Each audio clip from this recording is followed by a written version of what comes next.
Early on in my discipleship, I was given Cuando yo estaba creciendo en discipulado, yo recibí una buena palabra. Y ustedes pudieran estar familiarizados con este consejo que yo recibí. Dice que en toda nuestra devoción y nuestro estudio bíblico, nunca vaya más allá del Evangelio.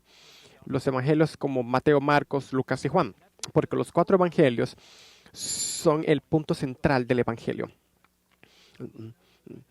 Nosotros conocemos las historias de la Biblia, pero nosotros no conocemos la historia de la Biblia. Y una manera más sencilla de articular la historia de la Biblia es que la Biblia es acerca de Jesucristo. Así que cuando estás en el Antiguo Testamento, reconocemos que el Antiguo Testamento anticipa a Jesús y que los evangelios anuncian a Jesús y que el resto del Nuevo Testamento aplica a Jesucristo y su enseñanza y su palabra, particularmente su muerte, resurrección y ascensión. Así que esto es lo que hace la Biblia. El Antiguo Testamento lo anticipa, el Nuevo Testamento lo anuncia y el resto del Nuevo Testamento lo aplica. El mensaje del Evangelio de Lucas de cada semana es: contempla al Rey. Ah, el Mesías que había sido esperado por tanto tiempo, que habían estado esperando por tantos años. Piensen en esto. Vamos a Génesis capítulo 3, versículo 15, que la simiente de la mujer iba a pisar la cabeza de la serpiente. Aquel que por medio de él todas las naciones iban a ser benditas. El profeta que aparece en Deuteronomio, que ahora está enseñando en las sinagogas de Galilea, el rey prometido en Daniel y aún en David, el reino de David, un descendiente de él iba a ser a tener un reino por siempre. Ezequiel capítulo 34, donde aparece este pastor que iba a juntar a sus amigos y a todo su pueblo. Y aún en Isaías 53 vemos al Mesías prometido sufriendo. Y lo que vemos aquí es que Jesús está poniendo su mirada, su enfoque, su norte en Jerusalén, porque Él va a cumplir su muerte, su misión mesiánica de morir en Jerusalén y establecer su reino. Y hay un par de ideas que debemos considerar juntos mientras estudiamos este texto. Una es la compasión de Jesús y la segunda es el reino de Dios. Queremos tener estas dos ideas, la compasión de Jesús y el reino de Dios, juntas en nuestras almas. Vemos todas estas ideas juntas en la medida en que Jesús está acercándose a Jerusalén. Él está enseñando acerca del reino y en el mismo pasaje mostrando compasión a los que sufren. Y eso es lo que él hace en Lucas capítulo 13, 10 al 21. Y debo admitirles que es espiritualmente peligroso para nosotros si nosotros descuidamos estas dos cosas juntas. Y hay dos peligros que podemos caer si separamos la compasión de Jesús y el reino de Dios. Una es un peligro cristológico. Si nos enfocamos solamente en la compasión de Jesús y dejamos el reino de Dios a un lado, entonces podemos desviarnos del poder y del propósito de la compasión de Jesús. El otro peligro es misiológico. Si nos enfocamos solamente en el reino de Dios y dejamos a un lado la compasión de Jesús, entonces podemos comenzar a tener la tentación de presentar el reino en una manera en que Jesús no consideró. Así que la gran idea es así que debemos de tener la compasión de Jesús y su reino juntos. Y esta es la gran idea de este texto del día de hoy, la compasión de Jesús que se manifiesta en el reino de Dios. Y ciertamente Jesús aparece en Jesús capítulo 13, versículos 10 al 21, la compasión por los que sufren es una de las características que definen el reino de Dios. Así que si estás preparado para enfocarte en este texto, te pido que por favor te mantengas conmigo y orar, que Dios nos dé claridad y nos permita mantener estas dos ideas juntas y que nuestras vidas sean transformadas por su palabra. Señor, te damos gracias por tu palabra. Gracias, Señor, por tu iglesia. Gracias porque tú eres quien gobierna tu iglesia por medio de tu palabra. Y así como en la medida en que la abriremos en esta hora, oramos, Señor, que aún más, Señor, continúes transformando nuestras vidas. Es en tu nombre que oramos, Jesús. Amén. Así que, ¿qué es el reino de Dios? Esta es una de las preguntas más grandes en la historia de la iglesia y también en interpretación bíblica. ¿Qué es el libro? ¿Qué es el reino de Dios? Hay muchos libros que se han escrito tratando de responder esta pregunta. Algunos han dicho quizás el reino de Dios es una realidad geopolítica o es posible que sea Israel o América por extensión o la iglesia. Quizás algunos dicen no, es posible que el reino de Dios es la gente, el pueblo de Dios. Es posible que el reino de Dios es sinónimo de la iglesia de Cristo. Antes de que comencemos a indagar en los detalles de nuestro texto, es importante tratar de mantenernos todos en una misma página, tratando de presentar una concisa, quizás no definición, pero más una descripción del reino de Dios. Así que, ¿qué es el reino de Dios? Esto es lo que yo diré. Y obviamente las implicaciones que no tendremos todo el tiempo de presentar en detalle, pero sí en parte. Así que el reino de Dios no es sinónimo de una realidad o una gente en sí.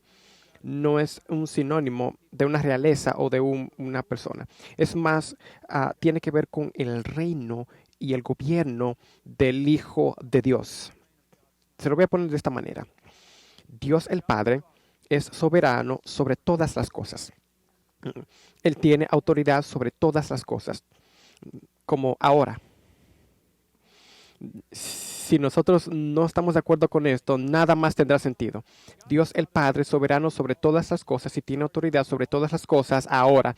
Y porque esto es verdad, de que Él es capaz, por el poder del Espíritu, traer todas las cosas debajo del señorío de Cristo. Dios el Padre es soberano sobre todas las cosas y porque esto es verdad, Él es capaz por el Espíritu de traer todas las cosas bajo el señorío de Cristo. Y ese es el compromiso, el proceso, el trabajo, yo diría que crea las personas del pueblo de Dios. Y un día será establecido un reino donde todo estará establecido, teniendo un cielo nuevo y una tierra nueva. Así que los evangelios nosotros vemos y leemos sobre las buenas noticias del reino de Dios. Y eso es lo que vemos. Vemos a los apóstoles de Jesús predicando sobre el reino de Dios. Y vemos a los profetas y luego a los apóstoles proclamando que Jesucristo es Señor. Así que la resurrección es lo que cambia todo. Y estas dos cosas, las buenas noticias del reino de Dios y que Jesús es Señor, estas dos son paralelismos teológicos de que el reino de los cielos está cerca de nosotros y que Jesús es Señor. Así que a través de su compasión, Jesús trae su señorío, lo trae a la vida de aquellos que Él se enfrenta, se encuentra en esta pequeña sinagoga y Él presenta el reino de Dios en despliegue en Galilea y Jerusalén. Así que yo quiero, número uno, estar maravillado a la compasión de Jesús. Y quisiera que meditemos sobre el reino de Dios en la medida en que estamos asombrados y maravillados del reino de Dios. Lo primero que haremos es sorprendernos ante la compasión de Jesús. Y una manera de hacerlo es a través de sanar a esa mujer. Noten el versículo 10. Jesús estaba de camino a Jerusalén y estaba enseñando en una de las sinagogas en un día de reposo. Ups. Si ustedes han seguido el Evangelio de Lucas, ustedes y están familiarizados con el resto de los evangelios, saben que cuando encuentran a Jesús enseñando en la sinagoga y es un día, es el día sábado, el día de reposo, algo va a suceder.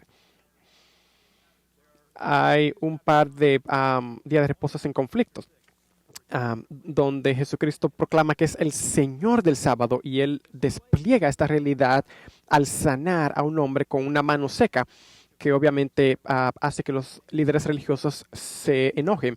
Y ahora vemos este conflicto en el capítulo 13 y luego veremos otro en el capítulo 14. Interesantemente, esta es la última vez que vemos a Jesús, que Lucas hace un recuento de Jesús enseñando en una sinagoga. Así que al parecer que este encuentro será clave y veremos por qué. en la medida en que Jesús está enseñando en la sinagoga, él nota wow, que una mujer tiene un espíritu que la ha tenido atada por 18 años. Ella estaba doblada, como inclinada, y en algunas versiones podemos ver que ella no podía extenderse de manera estrecha. Y vemos que esta condición es espiritual, porque Lucas dice que esta mujer tenía una enfermedad causada por un espíritu y que estaba encorvada por 18 años. Algunos argumentan que este texto enseña que creyentes pueden ser poseídos por demonios, pero yo no creo esto, porque no tiene que ver como un demonio, como posesión de demonio. Yo lo que puedo ver es que ella tiene una opresión por parte de un demonio, pero no posesión.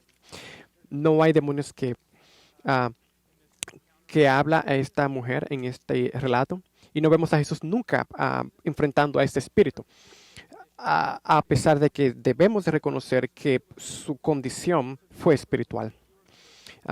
También noten que Lucas es un doctor por naturaleza y él inclusive agrega elementos y palabras y lenguaje médico que cualquier otro evangelio.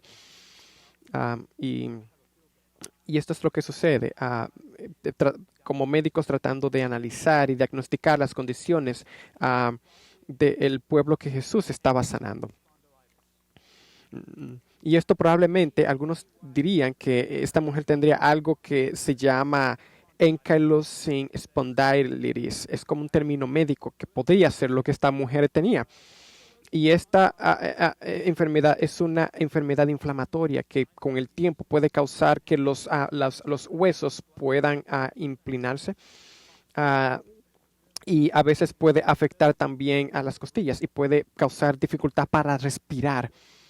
Y algo que médicamente ha sido comprobado es que no hay una cura para eso.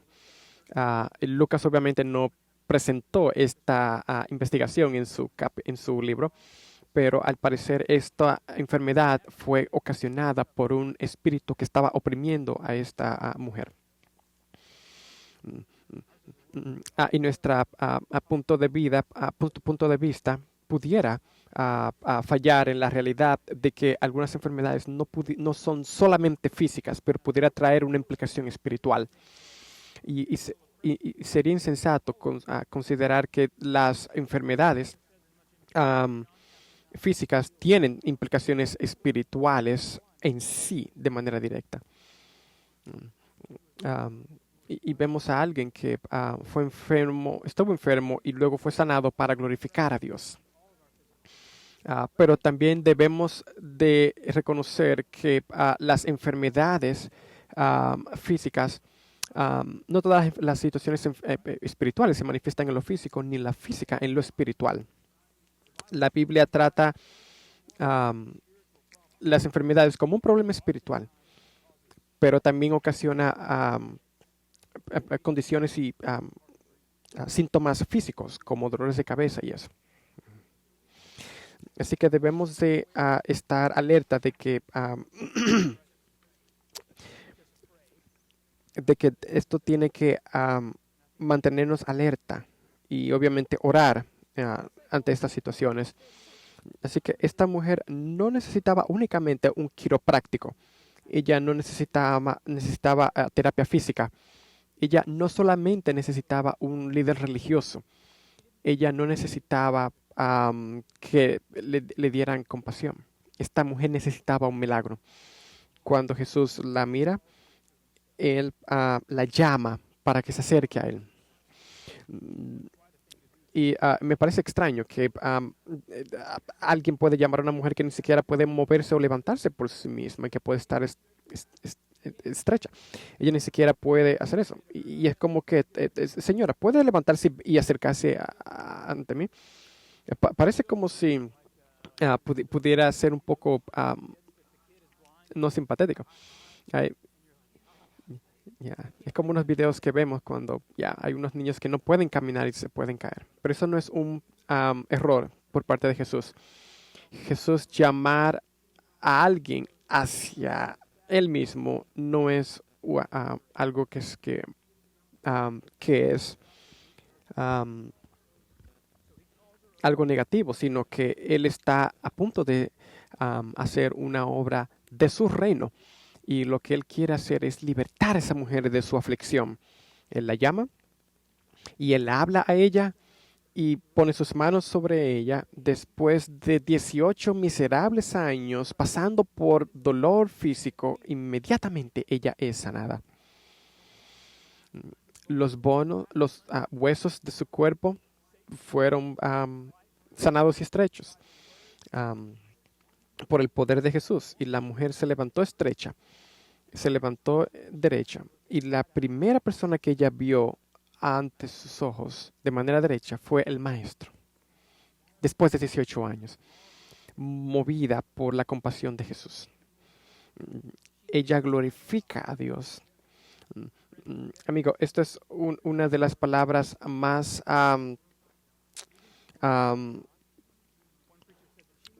una de las palabras más profundas que debe de ser resaltada, que ella glorifica a Dios. Queremos decir que la Biblia no esconde historias de sufrimiento. El sufrimiento a veces presenta a la persona con dificultades socialmente invisibles. Nadie podía hacer nada por ella. Con mucha frecuencia las enfermedades solía a que las personas pudieran ser socialmente marginadas al punto que podrían pasar por invisibles. Nadie las notaba. Y vemos aquí a Jesús mostrando compasión a aquellos que necesitan de su asistencia. Y eso es una muestra de que Dios nos ve en medio de nuestro sufrimiento. El Señor nos ve en medio de nuestro sufrimiento y Él sabe lo que significa sufrir porque Él sufrió a sí mismo. Él puede simpatizar con nosotros en nuestro sufrimiento. Esa es una buena noticia para nosotros, especialmente para aquellos que sufren en medio de este mundo. Y aún más allá, la Biblia dice en 2 Corintios capítulo 4, versículo 17, que Dios está cumpliendo algo en nuestro sufrimiento. Así que dice que esta breve, leve, momentánea aflicción está preparando para nosotros un eterno y glorioso peso de gloria, más allá de toda comparación. La Biblia nos enseña que nuestro sufrimiento provee el contexto para una compasión divina. Nuestro Dios es compasivo y y tiene mucha gracia, lento para la ira y grande misericordia y amor. Y Él ayuda a su pueblo una y otra vez. Jesús ama a aquellos que el mundo con frecuencia olvida. Y como pueblo de Dios, ¿no debemos nosotros hacer lo mismo? Así que, ¿dónde están los pobres y los necesitados? ¿Dónde están los oprimidos? ¿Dónde están los afligidos? Porque donde quiera que ellos estén, ahí es donde debemos estar. Ahí es donde debes de encontrar cristianos ministrando a las necesidades en el nombre del Rey compasivo y para mostrarles el despliegue del reino de Dios, porque a eso es a lo que el reino de Dios se parece.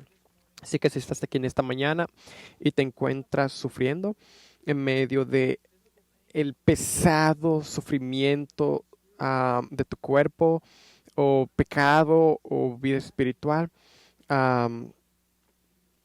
Jesús te ve y Él es compasivo ante aquellos que sufren, porque Él nos ha revelado que eso es lo que Dios hace y a eso es a lo que Dios se asemeja y se parece.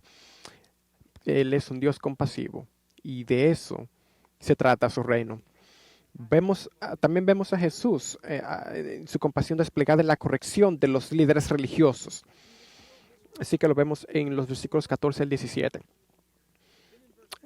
Jesús ayuda a esta señora y la sana, pero también en el versículo 14 vemos a los líderes religiosos alertas y indignados porque Jesús había sanado en el día del sábado. Ellos ven la compasión de Jesús mostrando compasión sanando a esta mujer y en vez de reconocer esta obra de Jesús, ellos se indignan en Jesús porque en sus mentes algo injusto o algo que no es piadoso ha sucedido. ¿Pueden notar esto? De lo que el reino de Dios debe de aparecer. Ellos están viendo la manera en que el reino de Dios está siendo desplegado y aún así no están de acuerdo con eso. Jesús nos ha mostrado, y aún cuando vamos a Lucas capítulo 4, vemos a Jesús hablando que su reino iba a ser marcado por compasión. Jesucristo estaba en la sinagoga en Lucas capítulo 4 y el libro de Isaías se le pasa a Jesús y él entonces cita a Isaías y dice, el Espíritu del Señor está sobre mí porque me ha ungido. ¿Para qué? Para proclamar las buenas noticias a los pobres. Él me ha enviado para proclamar libertad a los cautivos y recuperar la vista a los ciegos y liberar a aquellos que están oprimidos, que ya hemos visto en Lucas capítulo 13, y para proclamar el año del favor del Señor. Jesús, durante todo ese tiempo, nos ha mostrado a lo que el reino de Dios se parece. Y no tiene que ver con preservar y hacer reglas. Todo lo contrario, tiene que ver con romper cadenas, quebrantar cadenas. Es la proclamación por medio de quebrantar cadenas. Cuando vemos al pueblo de Dios poniendo la compasión de Jesús ante aquellos que no la merecen. Cuando vemos el Evangelio trayendo fruto en las vidas de las personas a través de los corazones que desean ser transformados. Y vemos esto en personas que quieren glorificar a Dios en vez de satisfacerse a ellos mismos. Así es como funciona el reino de Dios. El reino de Dios para estas personas, el reino de Dios para los fariseos tenía que ver con preservar reglas. Así que ellos estaban airados de que Jesús estaba haciendo un milagro en el día de reposo. Interesantemente, Jesús creó el día de reposo no para nosotros usarlo de manera de reglas, sino para nosotros descansar y tener libertad. Interesantemente, todos estos líderes religiosos han creado todas estas reglas con el propósito de proteger el día de reposo. No los otros días de la semana, pero solo el día del sábado. Ellos crean todas estas reglas para lo que califica ser trabajo o obras. Y todas estas reglas tienen que ver con cargas que las personas tienen y llevan. Y Jesucristo ciertamente no compartía esta idea de lo que el reino de Dios era en la mente de estos líderes religiosos. Jesús presenta un reino de Dios con compasión. Lamentablemente, los fariseos estaban cegados por su propio legalismo. Interesantemente, el legalismo de esos fariseos era más profundo y más encorvado que la espalda de esta señora. Y nosotros debemos de entender que el legalismo no es una solución al problema de la maldad. Es un síntoma de la maldad aquí, en el corazón. Y necesitamos la gracia de Jesús y la compasión de que nos muestre algo mejor, una vía mejor. Que necesitamos la compasión de Jesús también. Necesitamos la gracia de Dios para quebrantar cualquier corazón y espíritu legalista que tengamos. Porque ya Él hizo lo que no podíamos hacer por nosotros mismos. Esta mujer estaba atada a Satanás, por Satanás. Y vemos entonces la compasión de Dios, mostrando el amor de Dios. Este es el estado. Y Jesús va a compartir esto. Noten en el versículo 15. Lucas dice, entonces el Señor le respondió y dijo, vayan y vengan en los 6 días. Como si ellos le dicen, vayan y vuelvan a los 6 días, porque esto no es el tiempo en que ustedes deben de ser sanados. Pero el Señor se les acerca. Me gusta el hecho de que Jesús usa el título de la preresurrección de Jesús, de que el Salvador que ha resucitado es el mismo Jesús que vamos a ver aquí en compasión. ¿Y qué es lo que Jesús dice?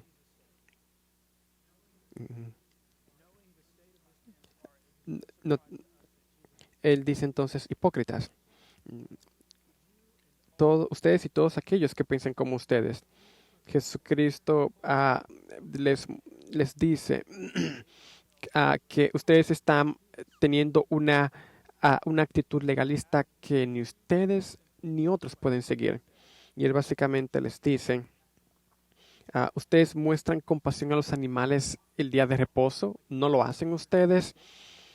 Ah, ustedes no los llevan y los desatan para que vayan a tomar agua. Ustedes deben mostrar compasión a sus animales, como su asno y buey. Entonces él dice, y esta que es hija de Abraham, a la que Satanás ha tenido atada durante 18 largos años, no debía ser libertada de esta ligadura en día de reposo. Jesús en su corrección, entonces presenta la compasión de la mujer en perspectiva. Y no es que él muestra compasión a los animales.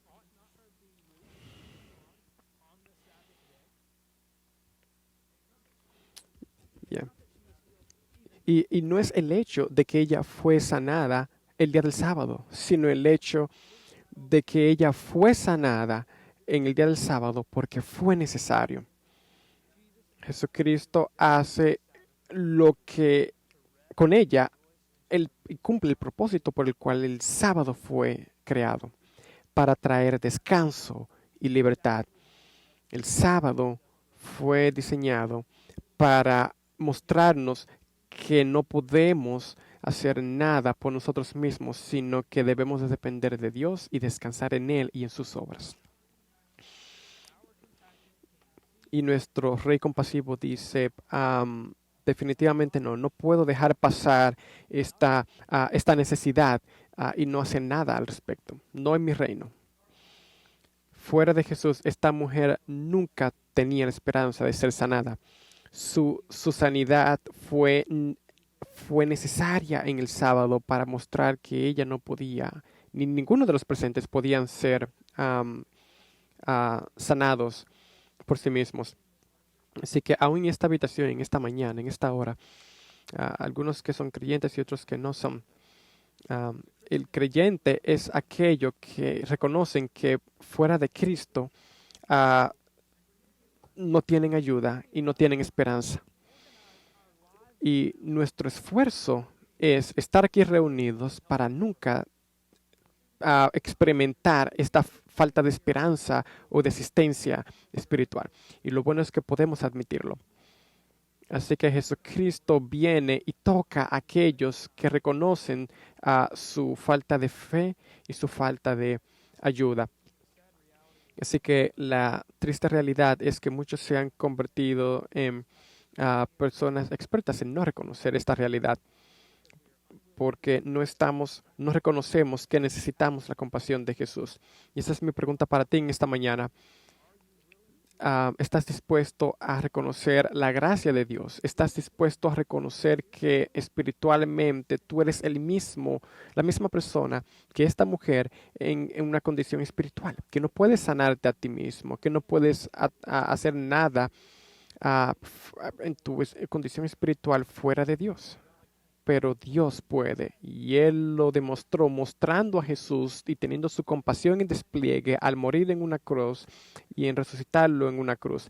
Y Dios ha prometido que para todos aquellos que creen en Él y tienen fe en Él, por el hecho de que Jesús hizo eso, Él va a reconciliar a aquellos para sí mismo.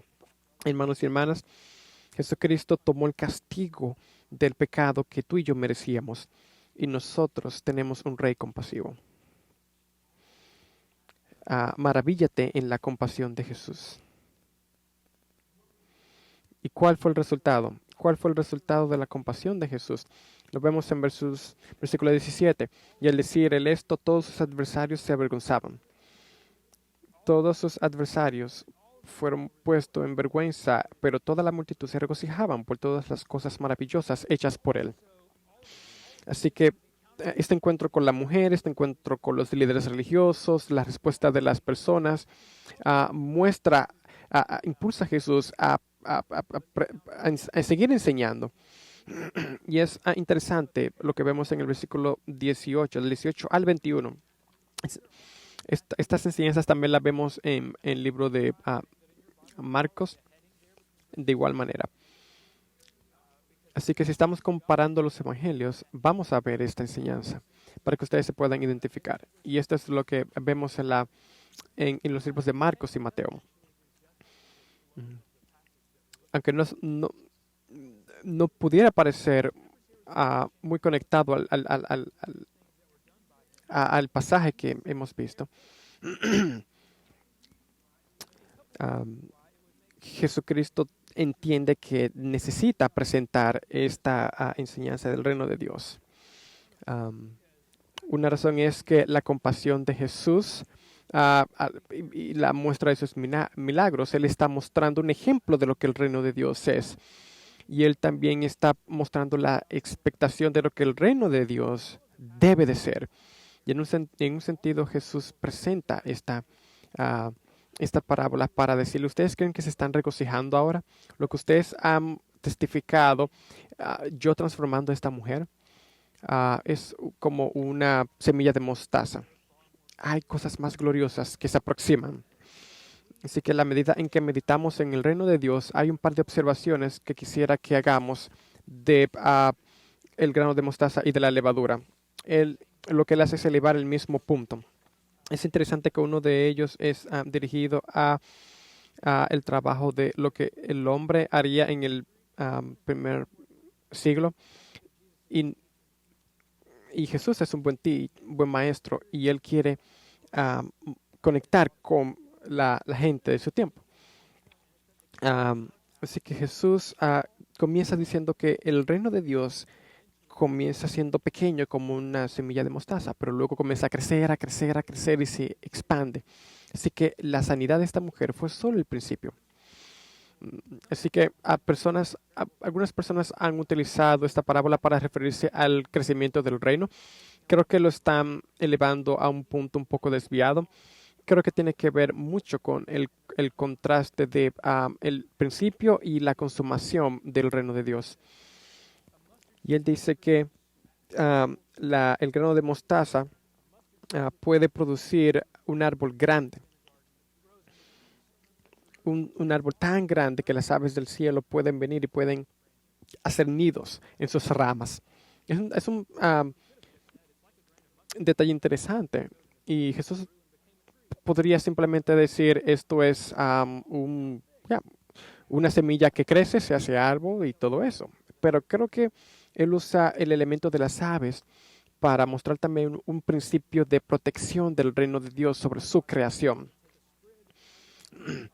Y es así que Dios hace crecer esta semilla, la hace germinar, la hace crecer y vemos esta comparación con la expansión del reino de Dios.